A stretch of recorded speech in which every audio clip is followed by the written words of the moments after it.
Welcome to the Men of Iron podcast. This is Justin Watkins, and if you've been tuning in over the past few weeks, you've been hearing Garrett share highlights and learnings that he's reflecting on during his transition from Men of Iron after more than 11 years. 11 years. That is a long time, and if you were like me, you might have been wondering why he slipped out of here without much fanfare or attention, which he deservedly earned for being around that long and had so much invested in his time and his passion and gifts here. But he didn't want the spotlight. He didn't want to be a distraction, and I admire that. But with this podcast, I'd love to give just a short shout out to my dear friend, brother, and co-laborer in this great kingdom work. And we're going to continue doing that kingdom work, even though it's not in a formal capacity anymore. But as I share these things that I've learned about being a husband, father, friend, and leader from Garrett, I challenge you with this. And I'll remind you again at the end of the podcast to do this. But who is a man in your life that has made an impact on you? How have you been influenced by a role model in the areas of faith, family, friends, fitness, or finances? Someone who has given you a blueprint for pursuing the Lord and their purpose, and they have lived it out. Okay, not perfectly all the time. We all carry flaws and shortcomings, but who is that man or men who have been pillars in your life? 1 Thessalonians 5:11-13 says this: encourage one another, build each other up, just as in fact you are doing, and acknowledge those who work hard among you, who care for you in the Lord, and who build you up. Hold them in the highest regard in love because of their work. And so here's two ways you can do that.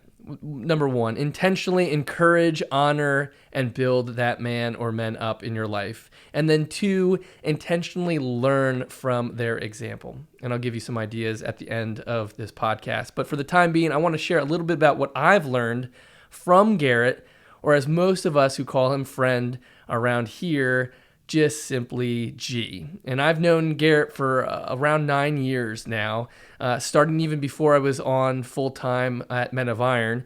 And I've had, since 2018, the privilege of working directly with him here at Men of Iron. And if you're familiar with our 5F framework, I just kind of want to walk through that and how Garrett has been an influence and impact and role model in my life in terms of faith, family, friends, fitness, and finance. And of course, the most important of those F is the foundation of faith.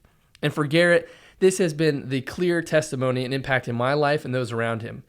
His relationship with the Lord is the anchor point for his entire life. He is a man who knows the love of the Lord and has responded to that gift with a desire to know him more, to trust him deeper, and to obey him with his life.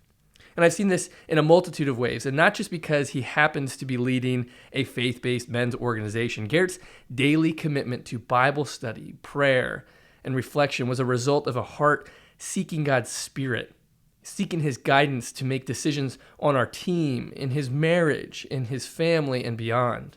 And whether he was busting out his leather-bound journal to make notes on a scripture passage, or his commitment to regularly taking time away from distractions for solitude, or maybe by his genuine care for others around him, Garrett is a man chasing after God's heart.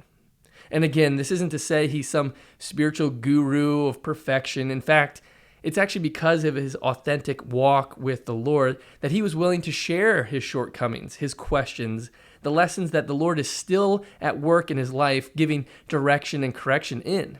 His faith isn't a polished facade. It's one that recognizes he's still weak and broken and in need of Jesus and others around him. And for a world that says leaders, even Christian leaders, are supposed to have it all together and not show cracks or vulnerabilities, I am so grateful that I've seen Garrett serve and lead from a posture of humility, which isn't to say he lacks confidence, but his confidence has been in the work and the power of God, not his own strength. And that is something that we all need more of. After his faith, Garrett has been an example in his role as a husband and father in his family. First of all, his bride, Eden, right? I have seen him pursue her with date nights and investing into the relationship, working and growing through the stresses of running an organization.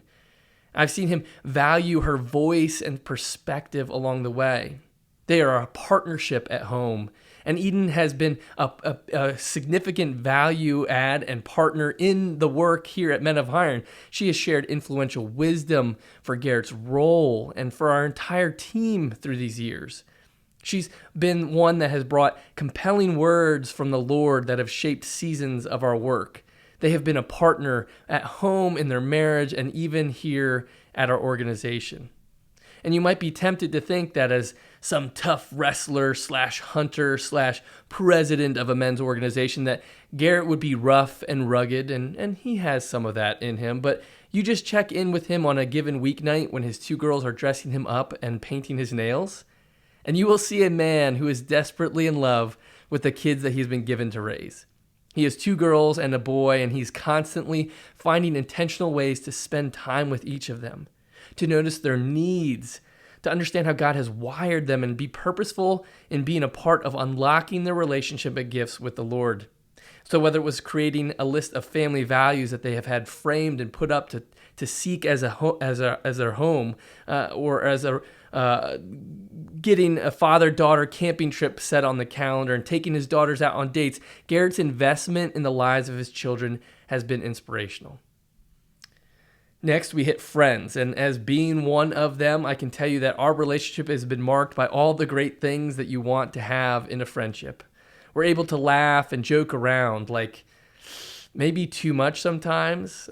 We probably cross the line, sound more like middle school boys than adults half the time, and poor Miss Linda around here in the office, she has dealt with it for years, but I've had some of the greatest laughs over these past few years with Garrett.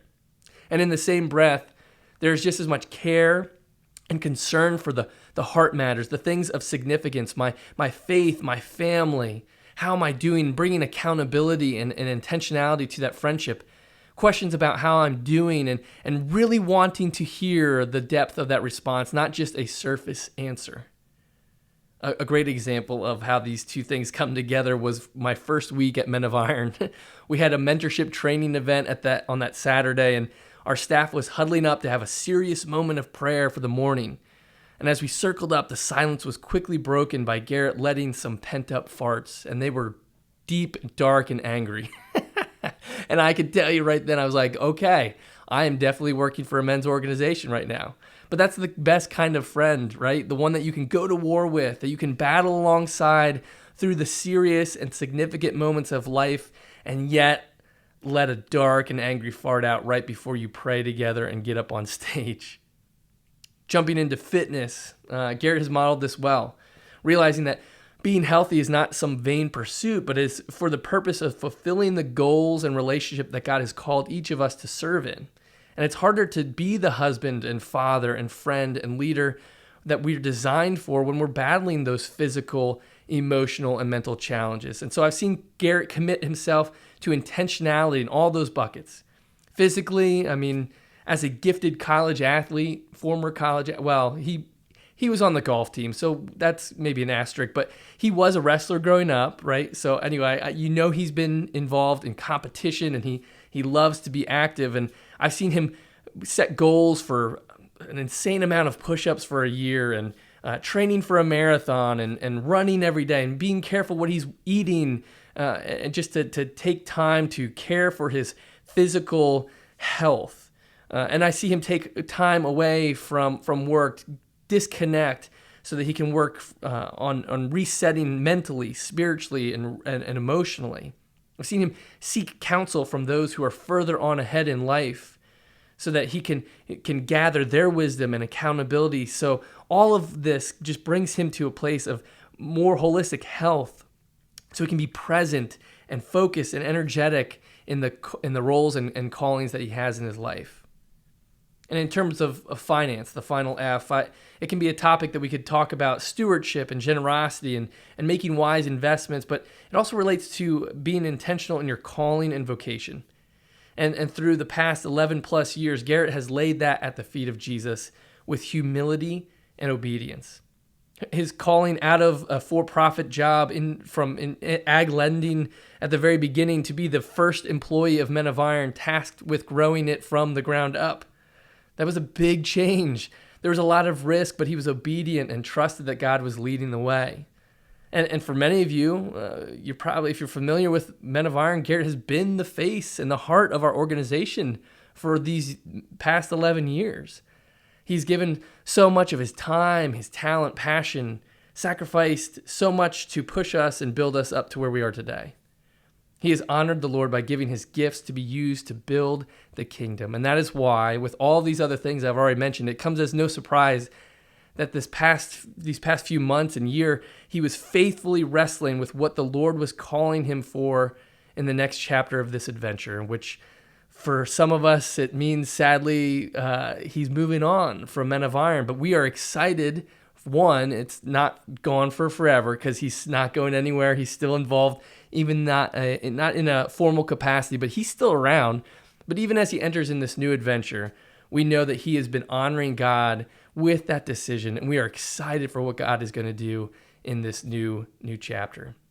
So Garrett, man, I'm just so honored to know you, brother. You've made me a better husband, a better father, friend, coworker, and most importantly, a follower of Jesus as a result of your influence and your presence in my life. I am proud and privileged that you are a part of my life. I am proud and excited for how you continue to impact others for the kingdom through your marriage, through your family, through your work. I love you, G. Again, 1 Thessalonians 5:11-13 says, encourage one another, build each other up, just as in fact you are doing, and acknowledge those who work hard among you, who care for you in the Lord, and who build you up. Hold them in the highest regard in love because of their work.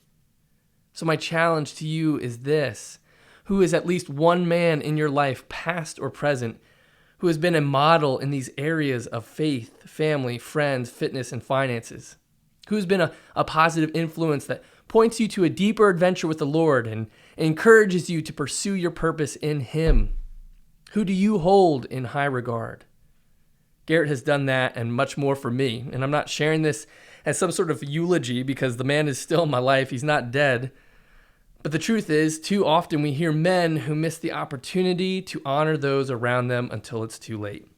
So don't wait. Do this now. Put that name in your head and make a plan and execute it, because too often our culture is one of comparison and competition. So when men compliment one another, it's seen as weak, or we don't do that because it risks us being emotional or vulnerable. But never before have we as men needed to be affirmed and encouraged and built up. So who is that man? Who are the men in your life that you need to intentionally encourage, honor, and build up for the work that they have done in your life? And maybe you don't have a podcast like this to honor them, but you have a phone, right? Shoot them a quick text saying thank you for your impact and your influence. Give them a phone call. Go a next step further. Offer to grab lunch or a coffee with them. Put something on your Facebook wall. Man, how cool would it be to see that? The world needs to see men who are willing and regularly able to encourage and build up other men for the kingdom. The second thing I mentioned earlier was to intentionally learn from these men. And you can do that in a number of ways, from grabbing more time with them, asking focused questions, and finding ways to capture their wisdom and their responses, whether that's writing them down or remembering in some fashion.